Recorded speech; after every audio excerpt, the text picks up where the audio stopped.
On fait pas pour eux. Voilà, il y a une grosse bagarre. Oh là, oh là là. Oh attention! Oh le crash terrible! Le crash terrible de Sacha Botman! Le crash terrible! Bouge Sacha, bouge, c'est bon, il bouge. Sacha Botman va bien. Je sais que la maman de Sacha nous regarde. Sacha va bien, il tente de sortir seul de la voiture. Voilà, mais alors j'ai pas compris, ils se sont donné un coup de Oui, a portière priori, dans la ligne droite. It's just half a car's length wide, if that. Bang, and listen to this next one. We don't like hearing that. I actually pulled my feet up. A lot of damage to that wall. Oh, that is not very early. It's hard to tell from that angle. Did it hit the curb on the inside? No, he didn't hit the curb on the inside. He was away from the apex. No, in that bunker either, but you can see what's happened. He's brushed up against the wall there. It's easily done, as I said before, cold, hard tyres, and then it's that secondary impact that's really... And oh, look at that. JD Davison, a contact loss hard into the barriers. Davison turns our round one winner into the fence hard. He tried to tuck it to the inside, misjudged.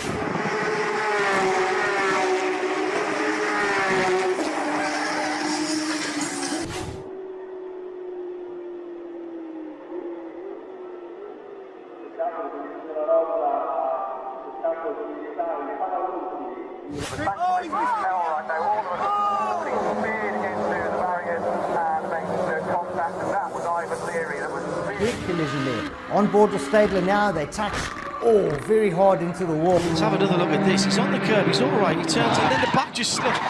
Almost as if something's gone at the back, yeah. In fifth, in sixth place. Oh, that's a huge accident for Fernando Monnier. Second place, and that is not what you want to be doing, coming over the crest of Radiot, and a hefty thump into tyre wall for John Caldwell. Puncture rear right, and oh, that's a huge impact with the barriers. Wouldn't have been on Nicky's mind there. Team just unluckily catching the edge of it there. The final corner yet again.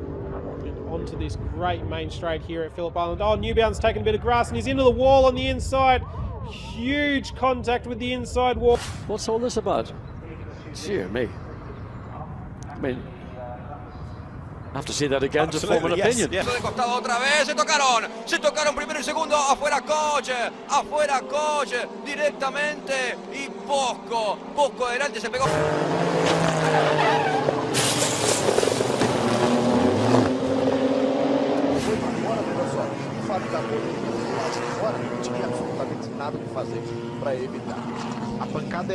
Watch what happens here.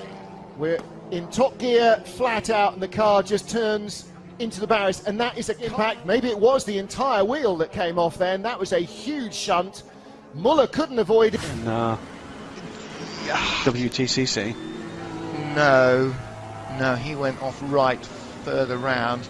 There are more coming in, I'm afraid, and that's quite a big hit there for one of the Caymans.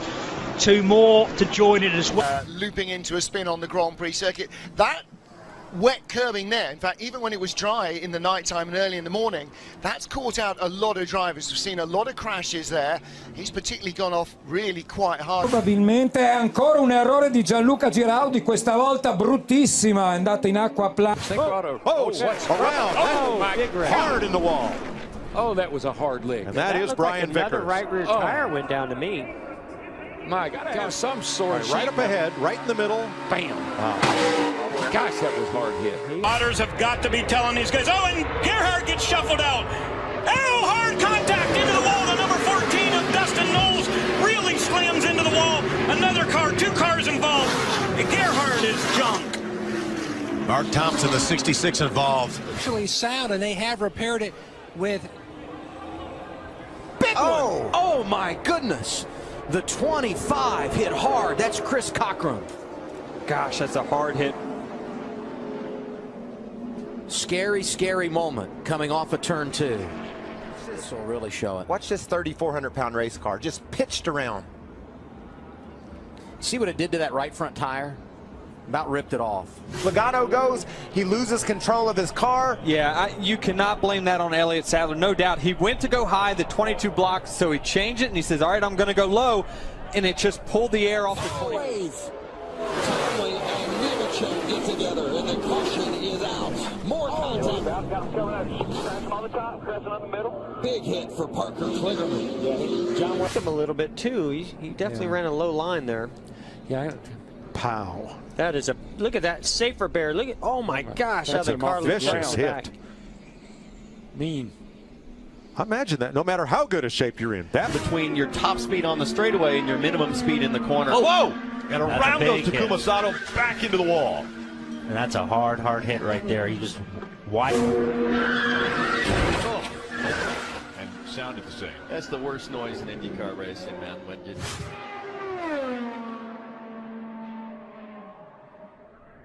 Oh, we have a car in trouble.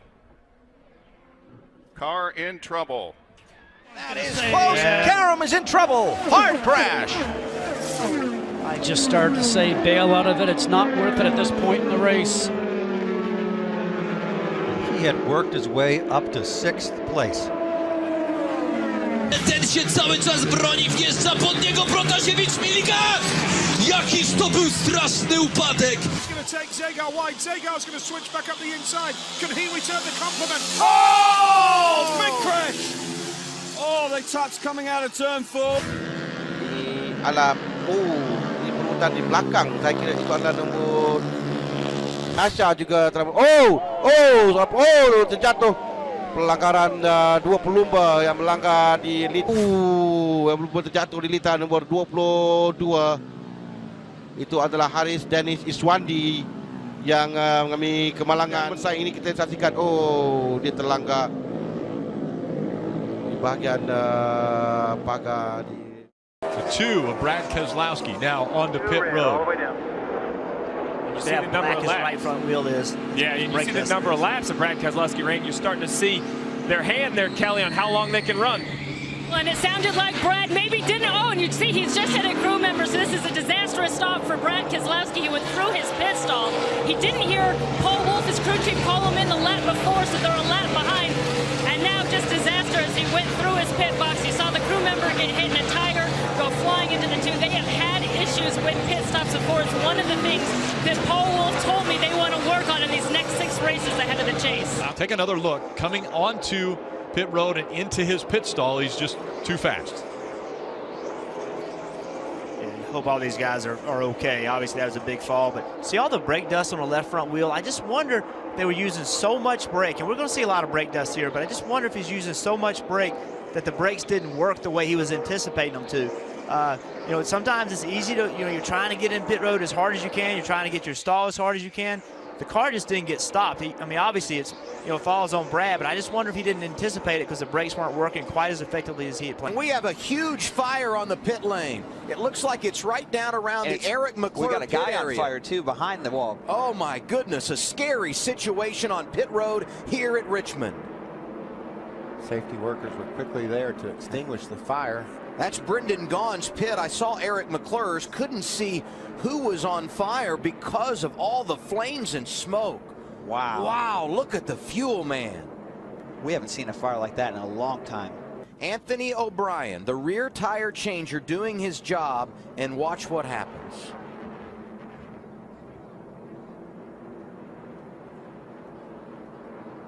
And we saw O'Brien while we were away in commercial being transported, and there were crew members all around that fire. Play of what happened on the Carl Edwards stop a moment ago. We showed it to you going to break. Colin Pawsey right here. Yeah, he just front carry in the grill, but boy, to a driver, and he get his foot caught underneath that splitter.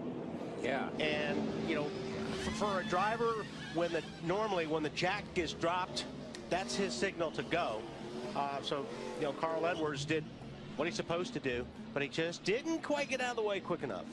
Hard to believe, but he limped away and is doing just fine now, Marty. Yeah, he limped away and he just did that pit stop again, Adam. And actually what happened is his left shoe got caught underneath the splitter of the car and actually had the left shoe. The shoe actually came apart. Look, the shoe came apart, and that saved him right there. The shoe came apart. He was able to walk away just fine.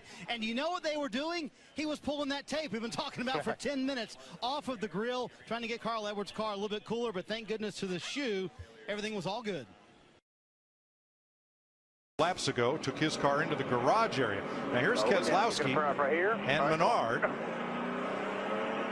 With Menard going around. Now Jimmy Johnson is his pit. Here comes a sliding Paul Menard, and the crew goes right to work.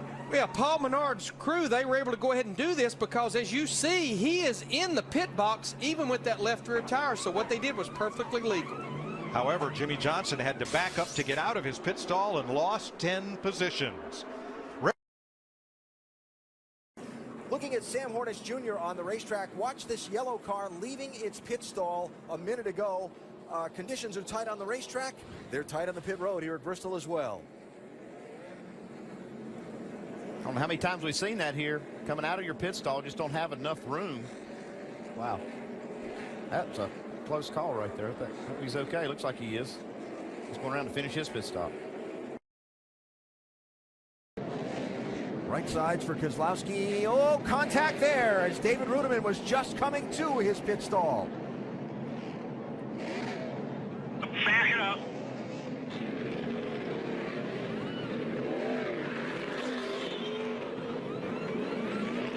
Brad Keselowski came in 10th. Don't know how much damage he got there. That's a pretty good lick, though. Oh, boy.